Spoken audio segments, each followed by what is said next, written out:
Ini saudara, visual yang Anda saksikan di layar kaca adalah visual dari kantor DPP Partai Nasdem. Pasangan Amin, Anies Mohaimin, sudah bersiap akan berangkat ke kantor KPU. Pasangan yang terus konsisten mengusung narasi perubahan ini juga nanti akan disambut oleh sejumlah massa yang lumayan besar di kantor KPU yang sudah berkumpul sejak subuh tadi, sejak dini hari tadi. Berbagai elemen akan menyambut mereka, mulai dari kader partai, ada partai-partai mengusung mereka, tentu saja dari kader partai Nasdem, PKB dan juga PKS, sejumlah relawan, lalu juga simpatisan, dan mungkin juga ada masyarakat umum yang ingin melihat dan mungkin masih menimbang-nimbang juga nih Mas Diman. Masyarakat umum yang datang ke KPU ingin lihat ada apa ini, lalu menimbang-nimbang juga bagaimana sosok Anies Mohaimin ini bisa mempengaruhi pilihan mereka nantinya. Ini yang belum punya pilihan, ya betul. Bisa jadi ya sedang menganalisis begitu ya pergerakannya Anies Mohaimin. Nah, yang ingin saya tanyakan juga Mas Diman, saat ini kan fenomena relawan juga cukup, ya boleh dikatakan signifikan sejak era Presiden Jokowi menyalonkan diri dulu 2014. Sepertinya relawan-relawan yang lain ini bermunculan. Kalau dulu Jokowi banyak ada relawan Projo, Jokowi Mania dan sebagainya. Nah, ini sekarang di Pilpres 2024 untuk 3 pasangan calon sepertinya relawan-relawan ini juga bermunculan. Nah, signifikansi relawan yang mendukung pasangan Anies Baswedan dan Muhaimin Iskandar, apakah nantinya juga atau saat ini juga linear dengan kelompok besar yang menamakan 212 tadi untuk mendukung Anies? Iya, bisa jadi, tetapi pada dasarnya begini, publik itu kan pada dasarnya tidak dekat dengan partai politik. Sementara pengusung utama yang resmi terhadap calon presiden ini adalah partai politik. Tetapi yang merasa dekat dengan partai politik ya kurang dari 20-an%. Jadi sangat banyak. Umumnya orang tidak merasa bagian dari partai politik. Saya kira ini yang mendasari kenapa muncul gerakan atau organisasi di luar organisasi resmi pengusung capres yang kemudian disebut sebagai relawan. Jadi ada konteksnya ya, di mana memang mereka yang kritis terhadap partai politik mungkin tidak bisa ditampung oleh partai politik untuk mendukung.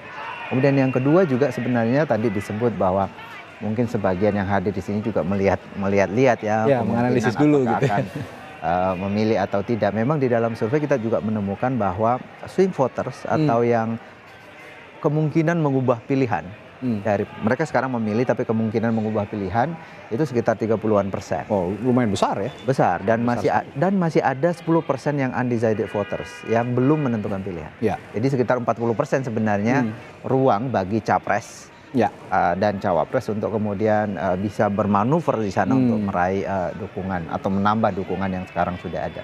Jadi masih cukup terbuka peluang. Ya, meskipun gapnya pasangan Amin ini terhadap 2 pasangan lainnya atau terhadap 2 sosok capres lah boleh dikatakan sebelumnya, karena survei-survei sebelumnya belum ada pasangan masing-masing ya, masih sosok capres kecuali pasangan Amin yang sudah mendeklarasikan terlebih dahulu. Ini cukup jauh gapnya dari Ganjar dan juga Pak Prabowo ya. Tapi ya sekitar 30-an%. Sekitar 10-an%. 10-an%. Tapi ya tadi dengan adanya swing voters yang belum menentukan begitu arah dukungan, belum lagi juga ada gerakan-gerakan yang belum terpantau begitu dari grassroots, ini bisa mengubah komposisi suara atau elektabilitas mereka juga. Ini yang sama-sama diperebutkan tidak hanya oleh pasangan Amin tapi juga pasti oleh pasangan Ganjar Mahfud dan juga nanti Pak Prabowo dengan pasangannya yang belum mendeklarasikan bakal cawapresnya begitu. Nah, kalau kita bicara Pak Prabowo juga menarik ini, Mas Diman, meskipun saat ini yang kita saksikan Pak Anies Baswedan dan Muhaimin Iskandar yang sedang menuju KPU, tapi saya ingin menyinggung sedikit soal Prabowo Subianto yang belum memilih bakal cawapresnya. Ini apa yang tim Prabowo tunggu dan partai-partai koalisinya tunggu sehingga masih sepertinya bimbang dan gamang gitu untuk memilih cawapresnya?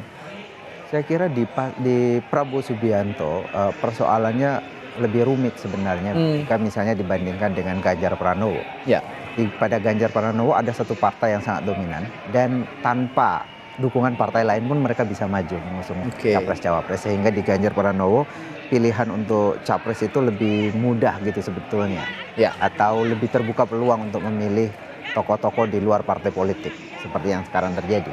Sementara di di Prabowo Subianto, Partai Gerindra belum cukup suaranya untuk mengajukan calon sendiri, karena itu ya. membutuhkan dukungan dari partai lain. Iya. Saya kira kemudian negosiasinya di sana. Oke. Kemudian ada 3 partai sekarang yang bersama Gerindra untuk mendukung Prabowo Subianto. Masing-masing dari partai itu datang dengan proposal cawapres. Golkar datang dengan Airlangga Hartarto. Demokrat saya kira juga masih mengusulkan AHY, juga PAN mengusulkan Erick Thohir. Erick Jadi Thohir. rumit sekali.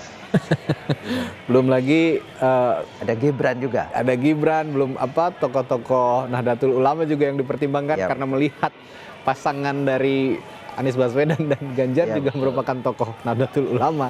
Ini juga yang pasti akan mereka perhitungkan. Saya dengar bahkan ada 4 orang tokoh kita yang mendaftarkan surat keterangan SKCK ya. Iya, Ini iya. untuk persiapan cawapres.